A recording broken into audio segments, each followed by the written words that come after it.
Hi friends, Brahmamudi సీరియల్లో ఏం జరగబోతుందంటే రుద్రాణి మాటలు విని రేవతి జగదీష్ని పెళ్లి చేసుకుందని తెలుసుకున్న అపర్ణ. ఇంతకు ఏం జరిగింది? అసలు రుద్రాణి మాటల ద్వారా రేవతి జగదీష్ని పెళ్లి చేసుకుందన్న విషయం అపర్ణ ఎలా తెలుసుకుంటుంది? మరి అలా తెలుసుకున్న అపర్ణ రేవతిని క్షమిస్తుందా? రుద్రానికి ఎలాంటి శిక్ష విధిస్తుంది? తన కూతురు తప్పు చేసిందని అంతలా ఫీల్ అయ్యే అపర్ణ అసలు తన కూతురు అలాంటి తప్పు చేయడానికి కారణమైన రుద్రాణిని అంత తేలిగ్గా వదిలిపెడుతుందా? ఇదంతా కూడా వీడియోలో చూసి తెలుసుకునేద్దాం. మొత్తం మీరు చూసుకున్నట్లయితే ఎన్ని రోజులు ఇందిరాదేవి వెళ్తున్నా కానీ నోరు విప్పని రేవతి అయితే ఈరోజు బయట పెడుతుంది. నేను ఈ పెళ్ళి చేసుకోవడానికి కారణం రుద్రాణి అత్త సలహా మేరకే పెళ్ళి చేసుకున్నాను అన్న విషయం బయట పెట్టేసరికి ఒక్కసారిగా ఇంకా కావ్యకి, రాజుకి, ఇటు ఇందిరాదేవికి షాక్ అవుతారు. ఎందుకంటే రుద్రాణి చెప్పిన మాటలకే ఇది ఇలాంటి పని చేసిందా అని అనుకుంటారు. నేను అప్పుడే గ్రహించాను అన్నట్టుగా కావ్య రుద్రాణి మనస్తత్వం ఏంటో బాగా తెలుసు కదా కావ్యకి. సో కావ్య అలా అనుకుంటుంది. కానీ ఎట్టి పరిస్థితుల్లోనూ వీళ్ళిద్దరినీ కలపాలి అన్న ఉద్దేశంతో ఇంకొక ప్లాన్ వేస్తారు. ప్లాన్ ప్రకారం మనవాడిని కాస్త తీసుకుని ఇంటికి వచ్చేసరికి వాడిని చూసి ఒక్కసారిగా షాక్ అయిపోతుంది ఇందిరాదేవి.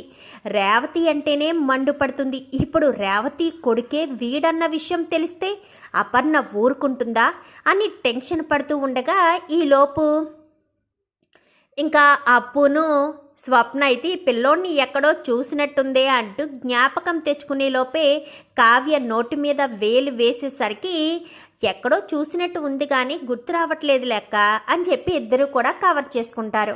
మొత్తానికైతే వాడితో చాలా సంతోషంగా ఉంటుంది అపర్ణ.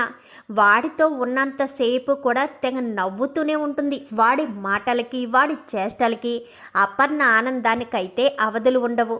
ఇంకా అపర్ణను చూస్తూ ఇంకా సుభాష్, ఈ పిల్లోడు వచ్చినప్పటి నుంచి నీలో సంతోషం వెల్లువిరుస్తుంది అపర్ణ. చిన్నపిల్లల అయిపోయినట్టు నాకు అనిపిస్తుంది. ఎప్పుడో పెళ్ళైన కొత్తలో ఇంత గలగల నవ్వేదానివి, తర్వాత పెద్దరికం వచ్చేసింది. ఇప్పుడు మళ్ళీ అదే మనస్తత్వంతో నవ్వుతున్నట్టుంది అపర్ణ అనగానే నాకేంటో అర్థం కావట్లేదండి. వీడితో ఉన్నంతసేపు మన రాజ్ చిన్నప్పుడు ఎలా అయితే నన్ను ఆడిపించేవాడో వాడి మాటలు, వాడి చేష్టలు అచ్చం అలానే అనిపిస్తున్నాయి అని చెప్పి అపర్ణ మురిసిపోతూ ఉంటుంది. ఎందుకు రావు? మేనమామ పోలికలు రాకుండా ఉంటాయా? మేనమామ నోట్లోంచి ఊడిపడినట్టున్నాడు, అందుకే స్వరాజ్ అని పేరెట్టింది రేవతి అనుకుంటూ ఉంటుంది ఇందిరాదేవి అయితే. ఇంకా అలాగే కొన్ని రోజులు ఇలాగే ఉండగా అసలు ఇందిరాదేవి అపర్ణకు ఈ విషయం చెప్పి చూడాలి.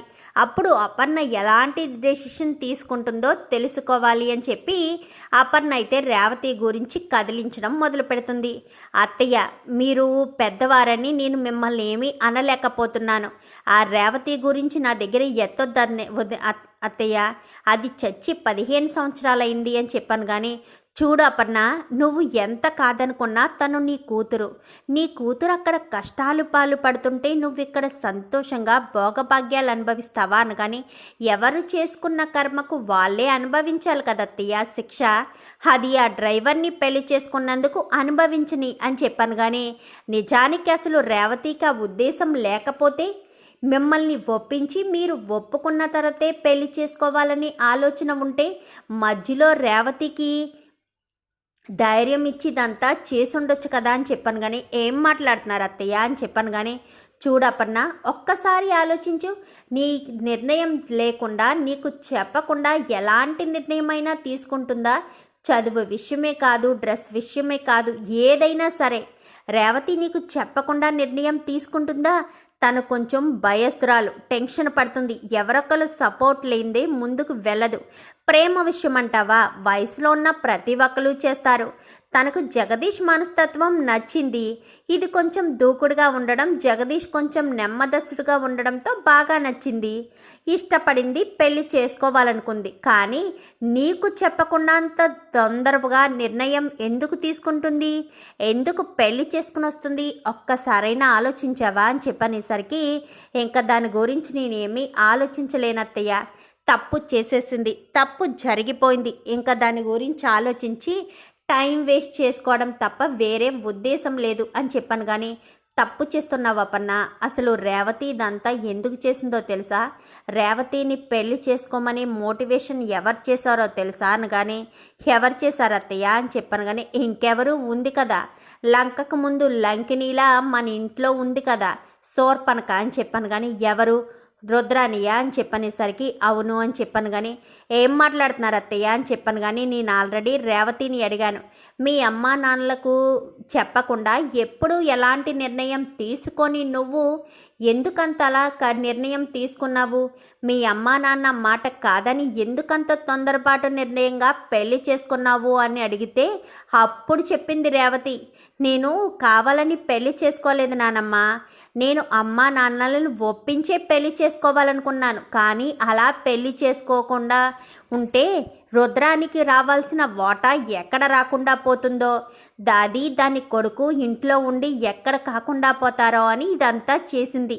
నేను రేవతితో మాట్లాడిన తర్వాత రుద్రానికి వార్నింగ్ ఇద్దామని వెళ్ళేసరికి రుద్రాని మరొక ప్లాన్ చేస్తుంది. ఏంటో చెప్పనా? రాజుకి ఆ యామినికి పెళ్లి చేయాలని రుద్రాని ప్లాన్ చేస్తుంది. ఎలాగా రేవతి ఇంట్లోంచి వెళ్ళిపోయింది, తర్వాత రాజును కూడా యామినితో ఇంట్లోంచి పంపించేస్తే ఇంకా ఉన్నది ఎవరు? కళ్యాణే కదా. కళ్యాణ్కి దీని కొడుకుకే మొత్తం ఆస్తి రావచ్చు, లేదంటే కళ్యాణ్ని మాయ చేసి మొత్తం ఆస్తి వాళ్ళే అనుభవించాలని చూస్తున్నారు. అలా ఎలా వదిలేస్తావు అపర్ణ? అదెవరు? ఏదో మీ మామయ్య దయ తలిచి ఇంటికి తీసుకొచ్చిన ఒక అనామకురాలు. దానికి మీ మామయ్య, నీ భర్త, నీ మరిది, నీ కొడుకు కష్టపడి సంపాదించిన ఆస్తి మొత్తం దానికి వదిలేస్తావా? నువ్వే దాని చేతిలో ఓడిపోతున్నావు అపర్ణ. రుద్రాని, నేను చెప్పినట్టే మా వదిన్ని రెచ్చగొట్టాను. మా వదిన రేవతిని క్షమించేస్తుందని భయపడ్డాను, క్షమించకుండా తిట్టి పంపించేసిందని సంబరపడుతుంది. మరి ఇప్పుడు నువ్వు ఏం నిర్ణయం తీసుకుంటావు చెప్పు? ఆ రుద్రాని అనుకున్నట్టుగానే పనులన్నీ జరగనిస్తావా? కావ్య రాజులను విడదీయడానికి నెక్స్ట్ ప్లాన్ చేస్తుంది. ఇప్పుడు ఆల్రెడీ రేవతిని నిన్ను విడదీసేసింది. ఇప్పుడు కలుద్దామన్నా ఒకప్పుడు విడదీసింది, ఇప్పుడు కలుద్దామన్నా కలవకుండా చేసేసింది. ఇంకేముంది నెక్స్ట్?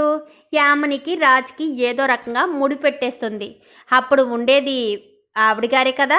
ఆవిడగారు అనుభవించడానికైనా ఎంత కష్టపడి వీళ్ళు ఆస్తి మొత్తం కూడగట్టింది అని చెప్పనేసరికి, ఏంటి రుద్రాని ఇంకా ఆలోచిస్తున్నావేంటి? ఏంటి అపర్ణ ఇంకా ఆలోచిస్తున్నావేంటి? రుద్రాని ఆటలు సాగాలని ఆలోచిస్తున్నావా అని చెప్పాను. కానీ కాదండి, రుద్రానికి బుద్ధి రావాలంటే ఏం చేయాలి అని ఆలోచిస్తున్నాను అని చెప్పాను. కానీ చూడపర్ణ, ఆ రోజు నేను కోపంలో జగదీష్ని కొట్టిన మాట నిజమే. జగదీషు మన అమ్మాయిని పెళ్లి చేసుకున్నాడని కొట్టిన మాట నిజమే. కానీ జగదీష్ మనస్తత్వం అది కాదు. వాడిని నేను చిన్నప్పటి నుంచి చూస్తున్నాను. మన అమ్మాయి చొరవ లేకుండా జగదీష్ ఒక్క అడుగు కూడా ముందుకు వేయలేడు. ఎందుకంటే రేవతి ఎలాంటిదో, తన మనస్తత్వం ఎలాంటిదో నీకు బాగా తెలుసు. దానికి తోడు రుద్రాని సలహా కూడా తోడవడంతో పెళ్లి చేసుకుని ఇంటికి వచ్చింది. మనం కాకపోతే రేవతికి ఎవరున్నారు చెప్పు? ఎలాగా వాళ్ళ అమ్మ నాన్న చనిపోయారు. జగదీష్ ఎలాగా ఒంటరివాడే, రేవతి కూడా ఒంటరిదే. రేపన్నా రోజున వాళ్ళ బిడ్డకు ఏదైనా కావాల్సి వస్తే, ఏదైనా జరగాల్సింది జరిగితే వాళ్ళు ఏదైనా ఒంటరైపోతారు కదా. ఆలోచించపర్ణ. తప్పులు అందరూ చేస్తారు, క్షమించే గుణమే కదా కొందరికి ఉంటుంది. మన బిడ్డ పర్ణ, అది చేసింది తప్పే, క్షమించు. దానికి శిక్ష వెయ్యి, ఇంట్లోకే తీసుకురా, ఇంట్లోనే ఉండనివ్వు. అంతే తప్ప ఎక్కడో నా కూతురు బాధపడుతూ ఉంటే నేను చూస్తూ ఉండలేకపోతున్నాను అపర్ణ. కొంచెం నీ మనసు మార్చుకుంటావని నీకు చెప్తున్నాను, అర్థం చేసుకో అపర్ణ. ఆ రుద్రాని ఆటలు కట్టించాలనుకుంటావో లేక రుద్రానినే గెలిపించాలనుకుంటావో ఒక్కసారి ఆలోచించి అపర్ణ అంటూ ఇంకా మాట్లాడేసరికి ఇంకా ఏం చేయాలో అర్థం కాదు అపర్ణకు. మంచేదో చెడేదో నువ్వే చెప్పే మనిషివి. నీవు ఒకరితో చెప్పించుకునే మనస్తత్వం నీది కాదు. ఆలోచించి అపర్ణ. రేవతిని ఇంటికి తీసుకురావడం వల్ల ఎంతమంది నోర్లు మూయించొచ్చో ఆలోచించు. ఎంతమంది జీవితాలు బాగుంటాయో. మన కుటుంబం కోల్పోయిన ఆనందం మళ్ళీ తిరిగి వస్తుంది. రాజ్కి అక్క ఉందని, కళ్యాణ్కి అక్క ఉందని అప్పుడు తెలియకపోవచ్చు, ఇప్పుడు వాళ్ళు సంతోషపడతారు కదా. ఆడపిల్ల ఇంట్లో ఉంటే ఎంత సంతోషమో నీకు తెలియంది కాదు. అంటూ ఇంకా సుభాషు ఇటు ఇందిరాదేవి చెప్పి బయటికి వెళ్ళిపోతారు. అపర్ణ ఆలోచనలో పడుతుంది. నా కూతురు తప్పు చేసిదు, ప్రేమించడం తప్పు కాదే, ప్రేమించి పెళ్లి చేసుకోవాలనుకోవడం తప్పు కాదు, కానీ నాకు చెప్పకుండా నిర్ణయం తీసుకుందంటే దాని వెనక రుద్రాని కుట్ర ఉంది. ఇప్పుడు నేను రుద్రాని అత్తయ్య అన్నట్టుగా నా కూతుర్ని ఇలాగే ద్వేషించి ఊరుకుంటే అక్కడ రుద్రానియే కదా గెలుస్తుంది. అంతేకాక కావ్యను రాజును విడదీయాలని కూడా రుద్రాని చూస్తుంది. ఈ రుద్రాని ఆట కట్టించి నా కూతుర్ని ఇంట్లోకి తీసుకురావాలి. తర్వాత రుద్రాణిని బయటకు గెంటేస్తేనే కానీ ఇక్కడ విషయాలు అక్కడికి యామనికి చేరవేయకుండా ఉండదు అని చెప్పి ఇంకా ఆలోచించుకుని సుభాష్ను పిలుస్తుంది. ఏవండి అని పిలిచేసరికి సుభాష్ వస్తాడు. రేవతి వాళ్ళు ఎక్కడున్నారో మీకు తెలుసా అనగానే నాకు తెలియదు అపర్ణ, బహుశా అమ్మకు తెలిసుండొచ్చు అని చెప్పనేసరికి ఇందిరాదేవిని పిలిచేసరికి నాకు తెలియదు అనగానే ఎందుకులేండి అత్తయ్య అబద్ధం ఆడతారు, మీకు అబద్ధం ఆడడం చేత కాదు, ఎక్కడ ఉన్నారు వాళ్ళు అనగానే పలానా చోట ఉన్నారు అనగానే సరే పదండి అత్తయ్య మనం వెళ్ళి వాళ్ళని ఇంటికి తీసుకొద్దాం అనగానే ఏంటపర్నా నువ్వేనెలా మాట్లాడేది అనగానే అవునత్తయ్య, నా కూతురు తప్పు చేయడానికి కారణమైన రుద్రాని ఇంట్లో ఉండొచ్చు, నా కూతురు ఇంట్లో ఉండకూడదా? రుద్రాని ముందు నేనెందుకు తలదించుకోవాలి? రుద్రాని ఎవత్తత్తయ్య అసలు నా కూతుర్ని ఇంట్లోంచి బయటికి పంపించడానికి ప్లాన్లు వేయడానికి? నా కూతుర్ని ఇంటికి తెచ్చుకొని రుద్రాని ఆట కట్టేస్తాను, దాన్నే ఇంట్లోంచి బయటికి గెంటేస్తాను అనగానే అది అపర్ణ అంటే. పద వెళ్దాం, రుద్రానికి షాక్ ఇద్దామని చెప్పి ఇంకా ముగ్గురు బయలుదేరి వెళ్తారు. ఇంకా మొత్తానికైతే అపర్ణ మనసును మార్చి రుద్రాని ఇదంతా చేసిందని ఇందిరాదేవి చెప్పడంతో అపర్ణ కాస్త మనసు మార్చుకుని వాళ్ళ దగ్గరికి అయితే వెళ్తుంది. చూద్దాం మరి అక్కడికి వెళ్ళి ఏం గొడవ జరుగుతుందో లేక సామరస్యంగానే వాళ్ళని ఇంటికి తీసుకొస్తుందో. వీడియో నచ్చితే లైక్ చేసి ఛానల్ని సబ్స్క్రైబ్ చేసుకుని పక్కనే ఉన్న బెల్ సింబల్లో ఆల్ పై క్లిక్ చేయండి. Thank you for watching.